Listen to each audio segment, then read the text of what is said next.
Sir ഇയാളാണ് sir ഞങ്ങൾ ചതിച്ചത്. ഞങ്ങൾ നിരപരാധികളാണ്. അതെങ്ങനെയാ ശരിയാവുന്ന കൃഷ്ണകുമാരെ? ഈ നാട്ടിൽ വന്ന് ബാങ്ക് തുടങ്ങിയതും നാട്ടുകാരുടെ പൈസ പറ്റിച്ചതൊക്കെ താനുമാരുടെ ചേർന്നിട്ടില്ലേ? താനെന്തോട് വിചാരിച്ചേ? ഞങ്ങളുടെ ജീവിതം വെച്ച് കളിക്കാന്നോ?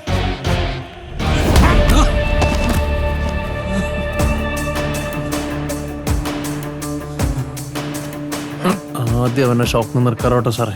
നീ അധികം വിളച്ചെടുക്കണ്ടടാ. നിന്റെ കംപ്ലീറ്റ് ഡീറ്റെയിൽസ് പറഞ്ഞിട്ട് നിന്നെ കൊണ്ടുവന്നുള്ളത്. കഴിഞ്ഞ 5 വർഷമായിട്ട് നീ ദുബായിൽ കള്ളക്കടത്തുകാരൻ സാഹിബിന്റെ കൂടെ ആയിരുന്നെന്നും അയാൾക്ക് വേണ്ടി നീ ചെയ്ത ക്രൈമുകൾ എന്തൊക്കെയാണെന്ന് ഞങ്ങൾക്കറിയാം. പിന്നെ അയാളെ പറ്റിച്ച് അവിടെ നിന്ന് നീ മുങ്ങി. നിന്നെ അന്വേഷിച്ച് നടക്കുന്ന അയാളോട് നീ ഇവിടെ ഉണ്ടെന്നും നിനക്ക് വേണ്ടപ്പെട്ട ആളുകൾ ആരൊക്കെയാണെന്നൊന്ന് വിളിച്ചു പറഞ്ഞാൽ മതി. അതോടെ തീരും നിന്റെ അഹങ്കാരം. അയാൾക്ക് പറ്റിയില്ലെങ്കിൽ എല്ലാ തെളിവുകളോടും കൂടി നിന്നെ ജയിലിലാക്കാൻ എനിക്കൊരു ബുദ്ധിമുട്ടുമില്ല. വിഷ്ണു, നിങ്ങൾ കണ്ടെത്തിയൊക്കെ ശരിയാ. ഉടുപ്പി ഗ്രാമീൺ ബാങ്കിന് ഇങ്ങനൊരു ബ്രാഞ്ചില്ല. ബാങ്കിന്റെ ബേടകം ബ്രാഞ്ച് 3-4 മാസം കഴിഞ്ഞ് തുടങ്ങാനായിരുന്നു അവരുടെ പ്ലാൻ. പിന്നെ അതിനിടയിൽ കെട്ടിടം പണിയാനുള്ള കോൺട്രാക്ട് ഞാനങ്ങ് വാങ്ങി 1 മാസം കൊണ്ട് പണി നിർത്തും. യഥാർത്ഥ ബാങ്ക് ചെയ്യുന്ന പോലെ നിങ്ങളെല്ലാം റിക്രൂട്ട് ചെയ്യാൻ തുടങ്ങി.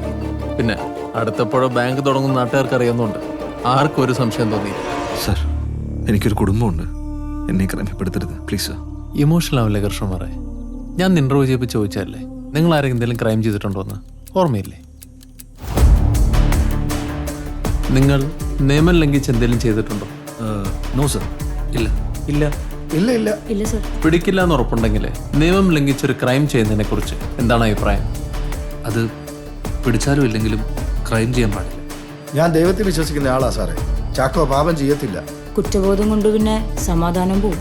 പിടിക്കപ്പെടാത്ത ക്രൈം അങ്ങനെയൊന്നുമില്ല.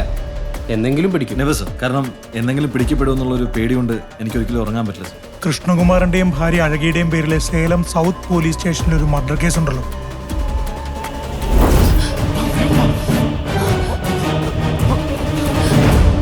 മനഃപൂർവ്വമല്ലല്ലോ. കരിങ്കൽ പട്ടിയിലെ റെഡ് ഷീറ്റിൽ നിന്ന് രക്ഷപ്പെടുന്നതിനിടയിൽ തൻ്റെ ഭാര്യ അഴകി അവിടെയുള്ള ഒരു പിമ്പിനെ കുത്തി.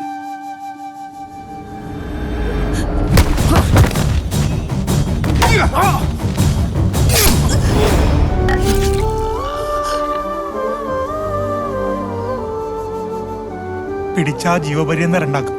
ഒരു ഫോൺ കോൾ മതി. ചെയ്യല്ലേ, ഇവർക്കൊരു മോറുള്ളതല്ലേ. ഇയാള് മാത്രമല്ല, നിങ്ങൾ ഓരോരുത്തരും പല ക്രൈമുകൾ ചെയ്ത് പിടിക്കപ്പെടാതെ രക്ഷപ്പെട്ടു നിൽക്കുന്നവരാണെന്ന് ഞങ്ങൾക്കറിയാം. ഇനിയൊന്നും നിങ്ങളുടെ കയ്യിലല്ല. ഇതൊരു ഫേക്ക് ബാങ്കാണ്. നമ്മൾ ചെയ്യാൻ പോകുന്നത് വലിയൊരു സ്കാമും.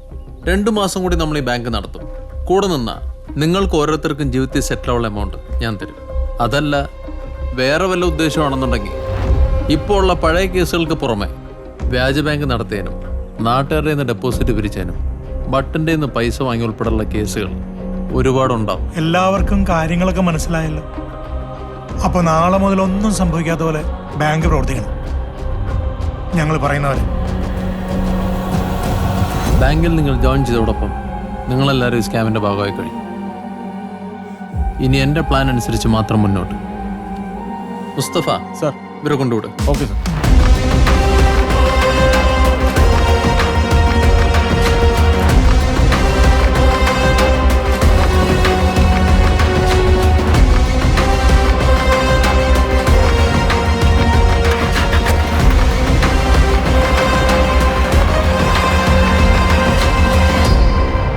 ഇനിയിപ്പോ സത്യം അറിഞ്ഞ സ്ഥിതിക്ക് അവരെ എങ്ങനെ പഴയ പോലെ വെറുതെ വിടാൻ പറ്റുമോ? അവരെന്ത് ചെയ്താലും ഞാൻ അറിയും. കാരണം കൂട്ടത്തിൽ ഒരാൾ എൻ്റെ ആളാ.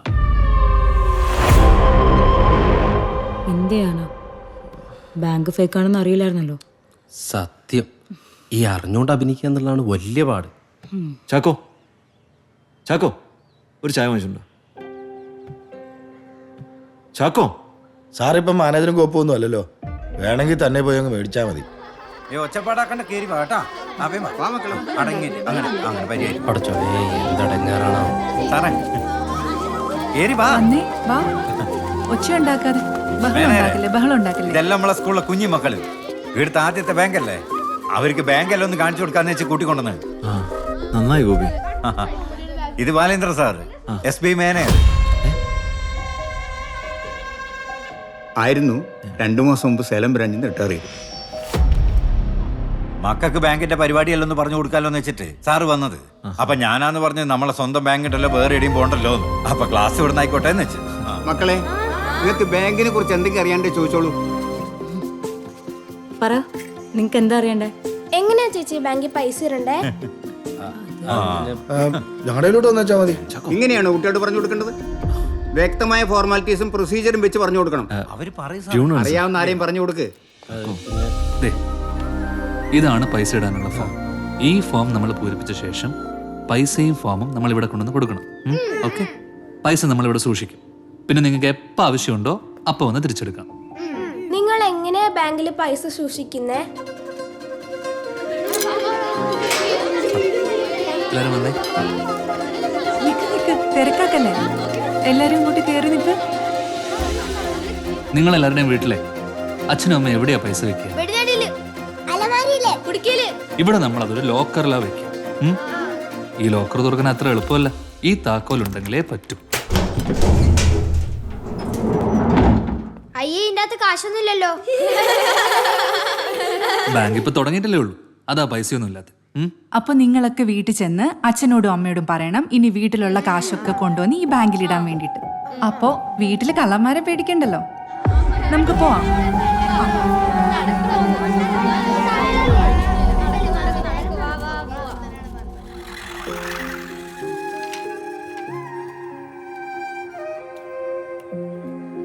അഴകി, ഇപ്പൊ പോയാലും ഇന്നത്തെ ചെന്നൈ മെയിൽ കിട്ടും.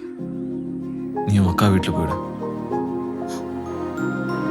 ஒன்னும் சொல்ல தேவையில்லை. என்ன நடந்தாலும் அவங்க கூட தான் இருப்பேன். செத்தாலும்.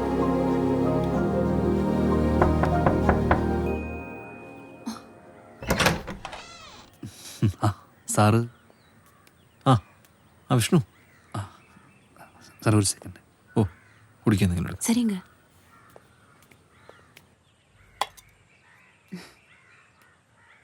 സാറേ, എനിക്ക് കുറച്ച് സംശയങ്ങളുണ്ട്.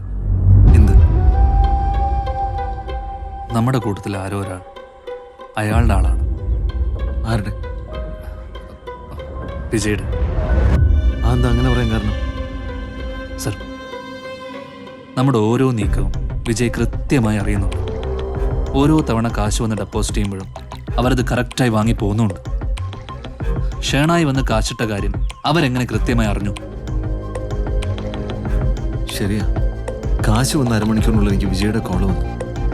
നമ്മൾ ഇറങ്ങാൻ നേരത്തെ കൃത്യമായി ആ എസ് ഐ അവിടെ എത്തി. പക്ഷേ ആരായിരിക്കും വിഷ്ണു അത്? സാറല്ലെന്ന് എനിക്കറിയാം. സാറായിരുന്നെങ്കിൽ ഒരിക്കലും ഫാമിലി ഇവിടെ കൊണ്ടുവരില്ലായിരുന്നല്ലോ. അപ്പൊ പിന്നെ ബാക്കിയുള്ള 3 പേരിൽ ഒരാൾ.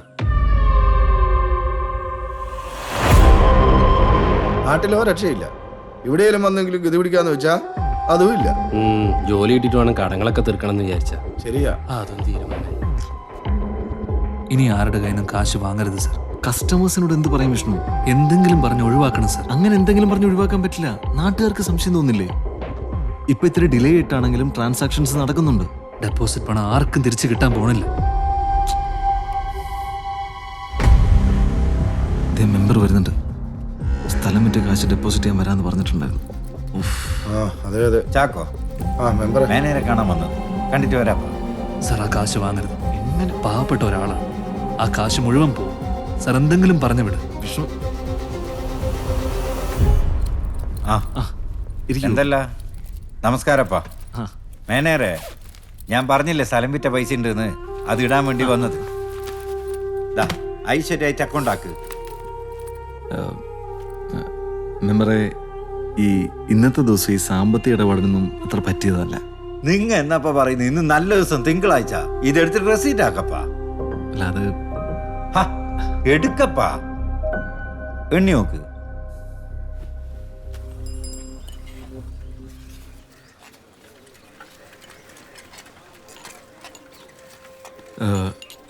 ഈ മെമ്പർ കാശുമായിട്ട് ബാങ്കിലേക്ക് വരാമെന്ന് പറഞ്ഞ സമയത്ത് അവിടെ ചാക്കോയും റഹീമും ഉണ്ടായിരുന്നു. അങ്ങനെയാണെങ്കിൽ വിജയുടെ ആൾക്കാർ കാശെടുക്കാൻ എത്തിയ നമുക്ക് ഉറപ്പിക്കാം കൂട്ടത്തിലൊരു ഇൻഫോമർ ഉണ്ട്. പക്ഷേ രണ്ടുപേരിൽ ആരാണെന്ന് നമ്മളെങ്ങനെ അറിയും? അത് ഞാൻ കണ്ടുപിടിക്കും. സാറിന്ന് കൂടെ നിന്നാൽ മതി.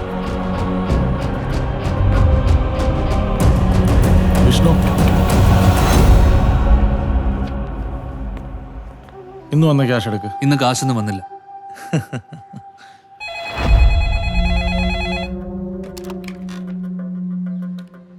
ഹലോ കൃഷ്ണ പറയേ, ഇപ്പൊ കൊണ്ടുവന്ന പൈസ മുസഫിടെ കൊടുത്തേക്ക്. സർ, പൈസയൊന്നും ഇന്ന് ഒന്നും പറയണ്ട, താൻ പറഞ്ഞങ്ങ് ചെയ്താൽ മതി. സർ സർ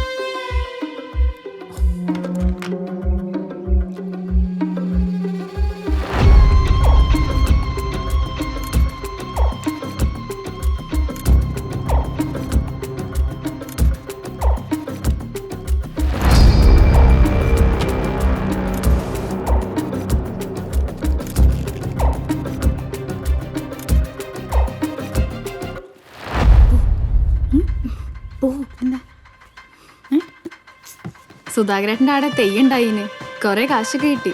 കുറെ ആളുകളൊക്കെ അക്കൗണ്ട് തുടങ്ങിയിന്. ഇതൊന്ന് രജിസ്റ്റർ ആക്കി വെക്കണേ. ബുക്ക് ഞാൻ നാളെ മേടിച്ചോളാം. ശരിപ്പാ, എന്നാ കാണാം. ആ ക്യാഷ് എടുക്ക്.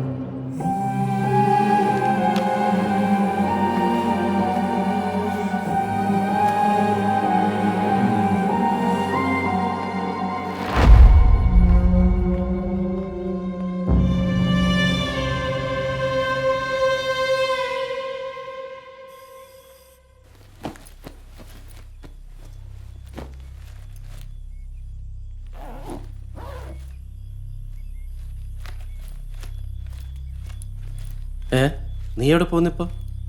ഞാൻ പോവാ. എവിടെ? വിഷ്ണു, വിഷ്ണു, എവിടെ പോകാൻ? എങ്ങോട്ടേക്കെങ്കിലും. റഹീമെ, ഓരോ ദിവസം കഴിയുന്തോറും നമ്മൾ കൂടുതൽ കൂടുതൽ അപകടത്തിലേക്കാണ് പോയിക്കൊണ്ടിരിക്കുന്നത്. നീ പറഞ്ഞ ശരിയാ. ഇവിടെ നിൽക്കണ അത്ര ബുദ്ധിയല്ല. ഞാനും വരുന്നുണ്ട്. ബാഗ് ഒന്ന് എടുക്കട്ടെ. ആ,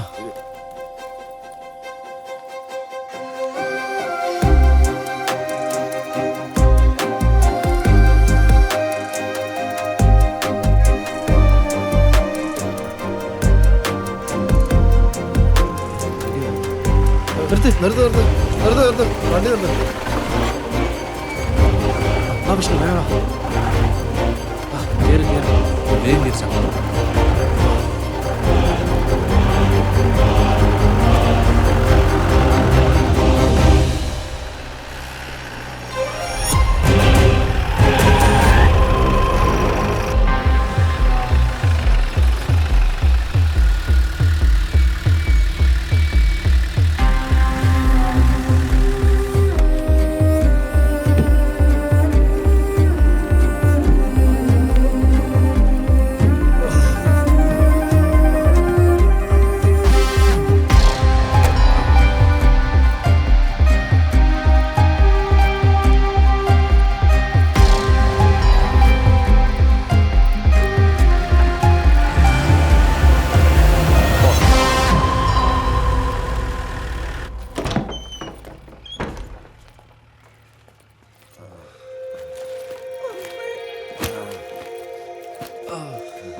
കൊള്ളാം.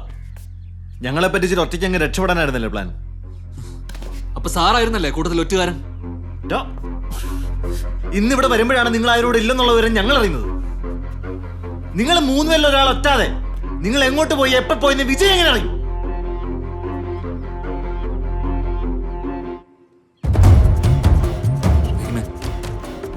നീ ആയിരുന്നു ആദ്യം എന്റെ കൂടെ വരാൻ ഇറങ്ങിയത്. ഞാൻ എങ്ങോട്ട് പോകണമെന്ന് അറിയാൻ വേണ്ടിയായിരുന്നില്ലേ അത്? ഞാനൊന്നല്ല, നമ്മളിവിടെ നിന്ന് ഇറങ്ങി കുറച്ചേരം ഇയാൾ മിസ്സിംഗ് ആയിരുന്നു. ഓർമ്മയില്ലേ എനിക്ക്?